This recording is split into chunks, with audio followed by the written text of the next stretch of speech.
नमस्कार दोस्तों, स्वागत है आपका द स्टोरी टेलर्स वॉइस में।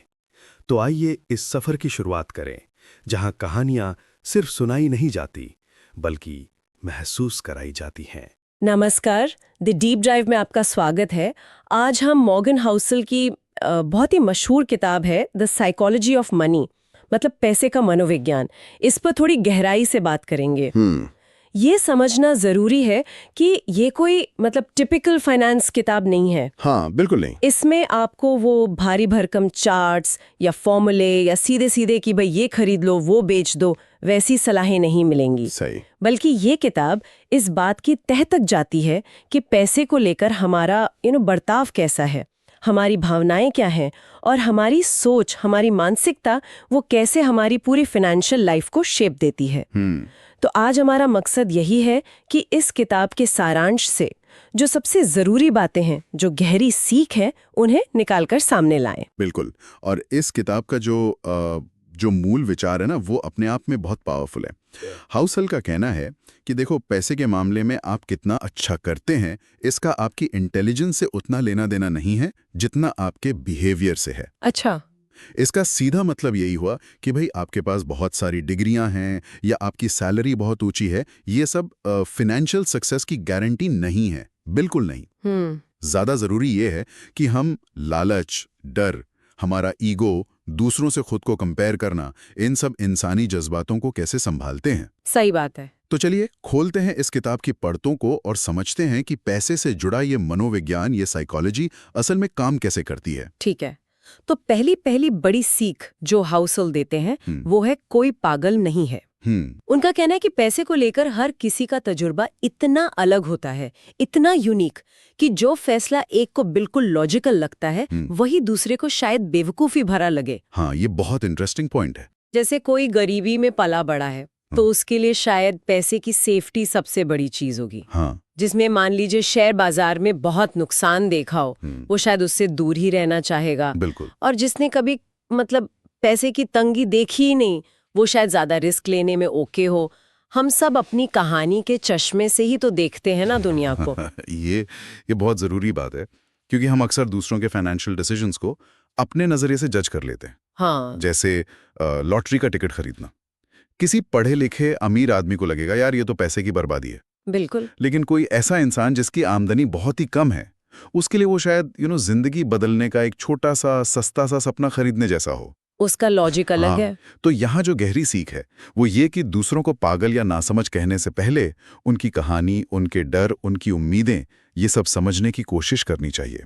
उनके तजुर्बे उनके फैसलों को बिल्कुल सही ठहरा सकते हैं। ये नजरिया वाकई सोच बदलने वाला है, मतलब सहानुभूति बढ़ाता है। हाँ। और जब हम ये समझ जाते हैं कि सबका सोचने का तरीका उनके अनुभवों पर आधारित है, हाँ। तो शायद हम अगली सीख को बेहतर समझ पाएंगे। भाग्य और जोखिम, लक एंड रिस्क। अक्सर हम क्या करते हैं, सफलता को पूरी तरह मेहनत और काबिलियत का नतीजा मान लेते हैं और असफलता को भाई गलत फैसले थे। हाँ, यही सोच होती है ज्यादातर। लेकिन हाउसल हमें याद दिलाते हैं कि ये जो लक और रिस्क है ना, ये ऐसी अदृश्य ताकतें हैं जो नतीजों पर बहुत भारी असर डालती हैं। बिल्कुल। बिल गेट्स का वो मशहूर उदाहरण है। हाँ, वो जीनियस थे, इसमें कोई शक नहीं, पर उनकी शुरू की सफलता में इस बात का भी तो कितना बड़ा हाथ था कि वो दुनिया के उन गिने चुने स्कूलों में से एक में पढ़ते थे जहां 1968 में ही कंप्यूटर आ गया था। सही बात है। अब ये तो किस्मत ही थी ना जिसने उन्हें दूसरों से इतना आगे कर दिया। और इसका दूसरा पहलू है रिस्क। कितने ही टैलेंटेड और मेहनती लोग सिर्फ इसलिए नाकामयाब हो जाते हैं क्योंकि उनका सामना किसी बुरे वक्त से हो गया या कोई ऐसी घटना हो गई, जैसे कोई मंदी आ गई। हाँ, या कोई बीमारी या कोई हादसा जिस पर उनका कोई कंट्रोल ही नहीं था। तो ये हमें दो बातें सिखाता है। पहली, अपनी सक्सेस पर थोड़ा विनम्र होना, ये मानना कि भाई इसमें किस्मत का भी रोल हो सकता है। हाँ। और दूसरी, दूसरों की असफलता पर थोड़ी सहानुभूति रखना, ये जानना कि नतीजा हमेशा कोशिश या हुनर का ही नहीं होता, लक और रिस्क यह हर कहानी का हिस्सा है। ये वाकई सोचने पर मजबूर करता है। हम कितनी आसानी से नतीजों को सिर्फ व्यक्तिगत कोशिशों से जोड़ देते हैं। अच्छा, अब तीसरी सीख पर आते हैं। ये भी बहुत से लोगों की जिंदगी से जुड़ी है। कभी पर्याप्त नहीं, नेवर इनफ। हाँ, ये तो क्लासिक है। ये उस कभी ना खत्म होने वाली दौड़ के बारे में है जिसमें कुछ लोग हमेशा और ज्यादा के पीछे भागते रहते हैं। ज्यादा पैसा, ज्यादा रुतबा, ज्यादा चीजें, लेकिन उन्हें कभी वो संतुष्टि, वो सैटिस्फैक्शन नहीं मिलता। सही। किताब में वो रजत गुप्ता जैसे लोगों का जिक्र है जो पहले से ही मतलब बेहद अमीर और कामयाब थे। हाँ, टॉप पर थे बिल्कुल। लेकिन फिर भी थोड़ा और पाने के चक्कर में उन्होंने गैर कानूनी काम किए और अपना सब कुछ इज्जत समेत गंवा दिया। ये दिखाता है कि ये और की चाह कितनी खतरनाक हो सकती है। यहाँ जो बुनियादी सवाल है वो ये है कि हमारे लिए पर्याप्त मतलब इनफ, उसका मतलब क्या है? क्या हमने कभी शांति से बैठकर ये तय किया है कि हमें कितनी दौलत, कितनी चीजें या किस लेवल की जिंदगी असल में खुशी देगी? शायद नहीं। अगर ये गोल पोस्ट फिक्स नहीं है तो ये हमेशा आगे खिसकता रहता है। आप एक मंजिल पर पहुंचते हैं और वो खंभा और आगे चला जाता है। सही। आप ज्यादा कमाते हैं तो आप ज्यादा खर्च करने लगते हैं, फिर आपको लगता है कि और कमाना पड़ेगा। ये एक ऐसा जाल है जिसमें इंसान हमेशा कमी ही महसूस करता है, चाहे उसके पास कितना भी क्यों ना हो। और ये अक्सर असल में सोशल कंपैरिजन से आता है, असली जरूरत से नहीं। ये पर्याप्त को डिफाइन करने वाली बात बहुत गहरी है।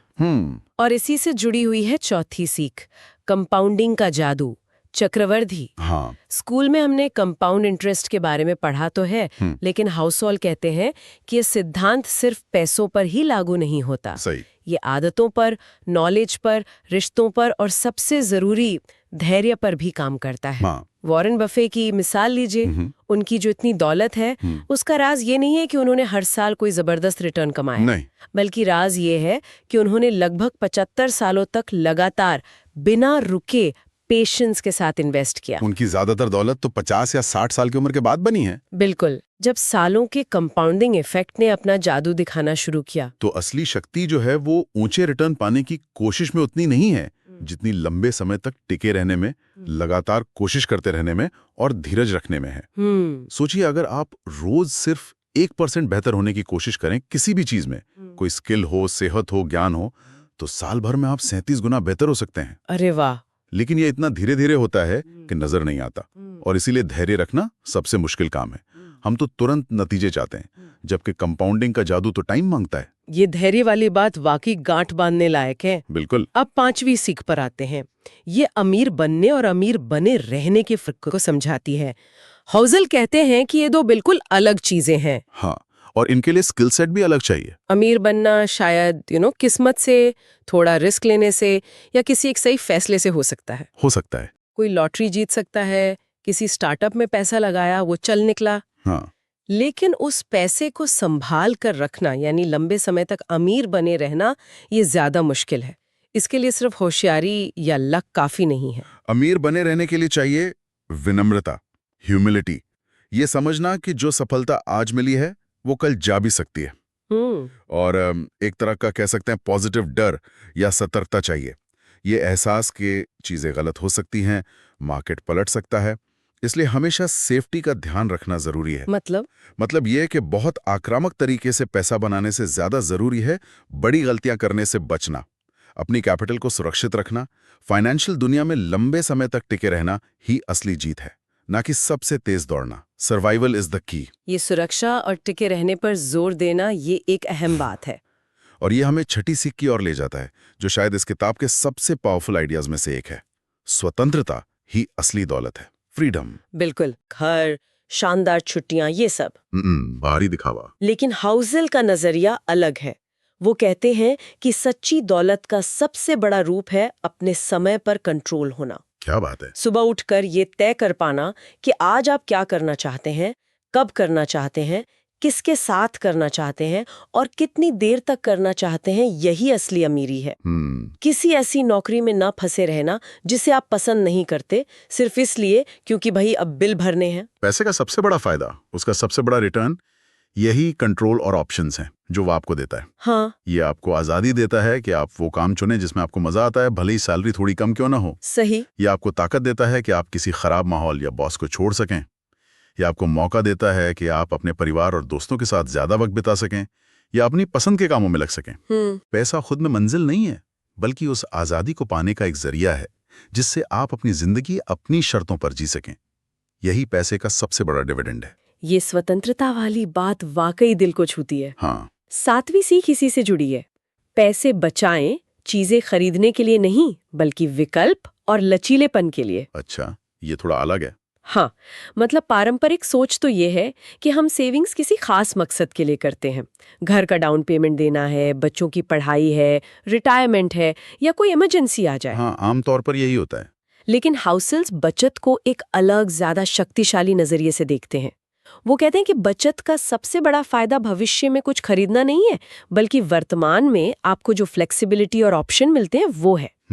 इसको थोड़ा और समझाएं। मतलब जरा सोचिए, अगर आपके पास ठीक ठाक बचत है तो आप क्या क्या कर सकते हैं। हाँ, आप बिना डरे नौकरी बदल सकते हैं अगर आप खुश नहीं हैं। सही। आप चाहें तो कुछ महीने का ब्रेक लेके कुछ नया सीख सकते हैं। आप किसी बीमारी या आर्थिक संकट का सामना ज्यादा आत्मविश्वास से कर सकते हैं। बिल्कुल। बचत असल में अनिश्चितता के खिलाफ आपका एक सेफ्टी नेट है।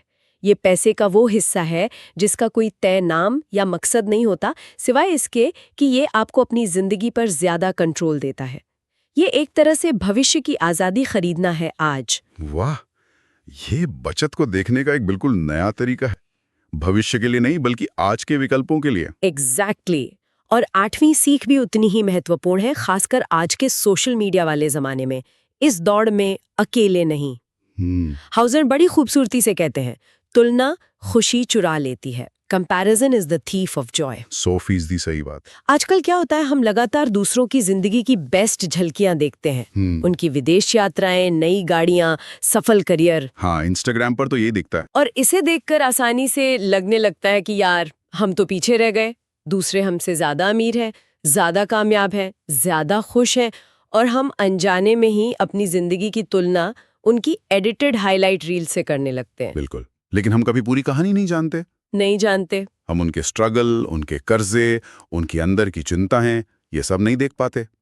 हर किसी की फाइनेंशियल जर्नी, उनके लक्ष्य, उनकी प्राथमिकताएं सब अलग होती हैं। हाँ, हो सकता है कोई बाहर से बहुत अमीर दिखला हो, पर अंदर से भारी कर्ज में डूबा हो। इसलिए दूसरों से अपनी तुलना करना न सिर्फ बेकार है, बल्कि अपनी खुशी कम करने का पक्का तरीका है। बिल्कुल। पैसा एक बहुत ही पर्सनल मामला है। ये कोई रेस नहीं है जिसमें दूसरों को हराना है। अपनी रफ्तार, अपनी जरूरतें और अपने लक्ष्यों पर ध्यान देना ही समझदारी है। एकदम सही। अच्छा, अब जरा किताब की भाषा शैली और कुछ यादगार बातों पर भी बात कर लेते हैं। हाँ, जरूर। हाउसल का लिखने का अंदाज बहुत ही सरल है, सहज है और कहानियों से भरा हुआ है। जैसा हमने शुरू में कहा था, इसे पढ़ना किसी उबाऊ फाइनेंस लेक्चर जैसा नहीं लगता। नहीं, बिल्कुल नहीं। ऐसा लगता है जैसे कोई समझदार दोस्त आपको जिंदगी के अहम सबक सुना रहा हो। छोटे छोटे चैप्टर हैं, असल जिंदगी के किस्से हैं, और वो साइकोलॉजिकल एंगल, ये सब इसे बहुत दिलचस्प और यादगार बनाते हैं। हाँ, और कुछ बातें तो ऐसी हैं जो सीधे दिल में उतर जाती हैं। जैसे पहला, दौलत वो है जो आप नहीं देखते। मतलब असली अमीरी वो महंगी चीजों के दिखावे में नहीं है, बल्कि बैंक बैलेंस में, इन्वेस्टमेंट में, उन एसेट्स में है जो नजर नहीं आती। सही। दूसरा, पैसा बचाना आपके अहंकार और आपकी आमदनी के बीच का फासला है। वाह। आप दिखावे की इच्छा जितनी कम रखेंगे, उतना ज्यादा बचा पाएंगे। ईगो कम तो सेविंग ज्यादा। क्या बात है। तीसरा, कोई भी आपकी चीजों से उतना प्रभावित नहीं होता जितना आप खुद होते हैं। हाँ, ये भी सच है। हम अक्सर सोचते हैं कि लोग हमारी कार या घड़ी देखकर इंप्रेस होंगे, पर सच तो ये है कि ज्यादातर लोग अपनी ही दुनिया में मग्न होते हैं। बिल्कुल। और चौथा, अपने समय पर नियंत्रण होना ही पैसे का सबसे बड़ा लाभांश है। ये बात हमने पहले भी की कि असली अमीरी तो समय की स्वतंत्रता है, जिसे पैसे से खरीदा जा सकता है। ये कोट्स वाकई सोचने पर मजबूर करते हैं। चलिए, अब संक्षेप में इस किताब के फायदे और संभावित कमियों पर भी एक नजर डाल लेते हैं। ठीक है। इसकी सबसे बड़ी खूबी तो यही है कि इसकी भाषा बहुत आसान है, इसमें गहरी मनोवैज्ञानिक समझ है और असल जिंदगी की कहानियां हैं जो इसे भरोसेमंद बनाती हैं। हाँ, ये गणित से ज्यादा हमारी सोच और व्यवहार पर जोर देती है, जो इसे दूसरी फाइनेंस किताबों से काफी अलग बनाता है। ये तो हैं इसके मजबूत पक्ष। बिल्कुल। अगर कमियों की बात करें तो जैसा आपने कहा, ये किताब आपको ये नहीं बताएगी कि पैसा कहाँ इन्वेस्ट करें, कौन सा शेयर खरीदें या म्यूचुअल फंड चुनें या पोर्टफोलियो कैसे बनाएं। हाँ, वो कैसे करे वाली बात नहीं है। बिल्कुल, इसमें कोई स्टेप बाय स्टेप गाइडेंस नहीं है। कुछ लोगों को ये भी लग सकता है कि कुछ आइडियाज जैसे धैर्य, कंपाउंडिंग, रिस्क, ये अलग अलग चैप्टर्स में थोड़े दोहराए से गए हैं। तो ये हाउ टू गाइड कम है और व्हाई टू थिंक, यानी क्यों ऐसे सोचें, गाइड ज्यादा है। ये माइंडसेट बदलने पर फोकस करती है, तरीके बताने पर उतना नहीं। तो कुल मिलाकर सार ये है कि द साइकोलॉजी ऑफ मनी हमें सिखाती है कि पैसे के साथ सिर्फ अमीर बनना ही काफी नहीं है। नहीं। उससे कहीं ज्यादा जरूरी है पैसे के साथ समझदार बनना। ये टेक्निकल ज्ञान से ज्यादा प्रैक्टिकल विजडम यानी व्यवहारिक ज्ञान पर जोर देती है। बिल्कुल। ये हमें किस्मत का सम्मान करना सिखाती है, धैर्य का मूल्य समझाती है और पैसे को ईगो दिखाने का जरिया बनाने के बजाय अपनी जिंदगी में स्वतंत्रता और कंट्रोल लाने के एक साधन के रूप में देखना सिखाती है। ये बार बार याद दिलाती है कि हमारे फाइनेंशियल नतीजे हमारी सोच और हमारे व्यवहार पर ज्यादा निर्भर करते हैं, न कि सिर्फ इस बात पर कि हम कितना जानते हैं। बिल्कुल सही कहा। ये किताब पैसे के साथ हमारे उस जटिल इमोशनल रिश्ते को समझने के लिए एक बेहतरीन इंसान केंद्रित नजरिया देती है। और इसकी सबसे अच्छी बात पता है क्या है? इसके जो सबक हैं वो कभी पुराने नहीं पड़ेंगे। क्यों? क्योंकि ये गणित के फॉर्मूलों पे नहीं, बल्कि इंसान के मूल स्वभाव, हमारे लालच, डर, उम्मीद, अहंकार, तुलना करने की आदत, इन सब पर आधारित है। और जब तक इंसान का स्वभाव नहीं बदलता, ये सबक हमेशा रेलेवेंट रहेंगे। ये बहुत गहरी बात कही आपने। और अंत में, जैसा हमारा रिवाज है, सुनने वालों के लिए एक सवाल छोड़कर जा रहे हैं। जरूर। किताब कहती है कि सच्ची दौलत अपने समय पर नियंत्रण है। इस पूरी बातचीत के बाद ये सोचने लायक बात है, अगर ये सच है तो अपनी मौजूदा आय या स्थिति में रहते हुए भी हम रोजमर्रा की जिंदगी में छोटे छोटे बदलाव करके अपने समय पर थोड़ा और नियंत्रण कैसे पा सकते हैं? अच्छा सवाल है। जरूरी नहीं कि इसके लिए नौकरी छोड़नी पड़े या बहुत अमीर बनना पड़े। शायद कुछ आदतों को बदलकर, कुछ प्राथमिकताओं को फिर से तय करके, या बस कभी-कभी ना कहना सीखकर भी हम अपने वक्त के बेहतर मालिक बन सकते हैं। इस पर जरूर सोचिएगा। अगर आपको ये कहानी पसंद आई हो तो वीडियो को लाइक करें और भी रोचक कहानियों के लिए हमारे channel the story tellers voice को सब्सक्राइब जरूर करें। बेल आइकन दबाइए ताकि अगली कहानी आप कभी मिस न करें। मिलते हैं अगले एपिसोड में। तब तक के लिए धन्यवाद।